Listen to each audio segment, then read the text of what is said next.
Hi. ഞാൻ ഇന്നലെ എൻ്റെ ഒരു സുഹൃത്തിൻ്റെ വീട് സന്ദർശിക്കുന്ന സമയത്താണ് അവിടെ വളരെ മനോഹരമായിട്ടുള്ള രീതിയിൽ ബാൽക്കണിയിൽ നിന്ന് നോക്കുമ്പോൾ ഉള്ള ഗ്ലാസ് കൊണ്ടാണ് ഫ്രെയിമൊക്കെ ചെയ്തിരിക്കുന്നത്. അപ്പോൾ ഇവിടെ പുതിയ വീടാണ് എങ്കിൽ പോലും ഈ ഗ്ലാസ്സിലൊക്കെ വൈറ്റ് ഡോട്ട് വന്നിരിക്കും. അപ്പോഴാണ് അന്വേഷിച്ചപ്പോൾ പറയുന്നത് സൗകര്യത്തിന് വേണ്ടിയിട്ട് ബോർവെൽ വാട്ടറാണ് ഇപ്പോൾ ഉപയോഗിക്കുന്നത്. ഈ ബോർവെൽ വാട്ടർ ഉപയോഗിക്കുന്നത് നമുക്ക് ഈ നിങ്ങൾക്ക് അറിയാലോ കിച്ചൺ അതുപോലെ തന്നെ ബാത്റൂമിലൊക്കെ വരുന്ന കംപ്ലീറ്റ് ഈ കാൽഷ്യം ഡെപ്പോസിറ്റിൻ്റെ ഒരു മെയിൻ റീസണാണ്. ഇത് എങ്ങനെ ഒഴിവാക്കാം? ഒന്ന് നമ്മളത് ക്ലീൻ ചെയ്യുന്ന സമയത്ത് വിനാഗിരി ഉപ്പും കൂടി മിക്സ് ചെയ്തിട്ട് ക്ലീൻ ചെയ്താൽ, പക്ഷെ അത് റെഗുലർ ക്ലീനിങ്ങിനൊക്കെ ചെയ്യുമ്പോൾ മാത്രമേ അത് പറ്റുള്ളൂ. കാരണം കുറച്ച് ഡെപ്പോസിറ്റ് കൂടിയതാണെങ്കിൽ പോകണമെന്നില്ല. അതിന് നമുക്ക് ചില കെമിക്കൽസൊക്കെ നമുക്ക് ഷോപ്പിൽ നിന്ന് വാങ്ങാൻ പറ്റും.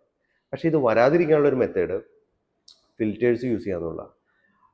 ഇതിനൊരു 3000 രൂപ മുതൽ 5000 രൂപ വരെ വരുന്ന ഫിൽറ്റേഴ്സൊക്കെ മാർക്കറ്റിൽ അവൈലബിൾ ആണ്. ഇത് ഉപയോഗിക്കുമ്പോൾ ഈ കാൽഷ്യവും മഗ്നീഷ്യവും പുറന്തള്ളപ്പെടും. അപ്പോൾ ഈ ഹാർഡ് വാട്ടർ എന്നുള്ളത് സോഫ്റ്റ് വാട്ടർ ആവും. അത് ഉപയോഗിക്കുമ്പോൾ നമുക്ക് ഇത്തരത്തിലുള്ള വൈറ്റ് മാർക്ക് വരുന്ന പ്രശ്നങ്ങൾ നമുക്ക് ഒഴിവാക്കാൻ പറ്റും. അത് ഈ ഡ്യൂറബിലിറ്റി എല്ലാം കൂട്ടാൻ പറ്റും. കാരണം നമ്മൾ സ്ഥിരമായിട്ട് കെമിക്കൽസ് ഉപയോഗിച്ച് നമ്മൾ വാഷ് ചെയ്യുമ്പോൾ ടൈലിനൊക്കെ കംപ്ലൈൻറ്റ് വരാം. അപ്പോൾ അത് ഒഴിവാക്കാനായിട്ട് നല്ല ഫിൽറ്റേഴ്സുകൾ ഉപയോഗിക്കുന്നത് നല്ലതാണ്.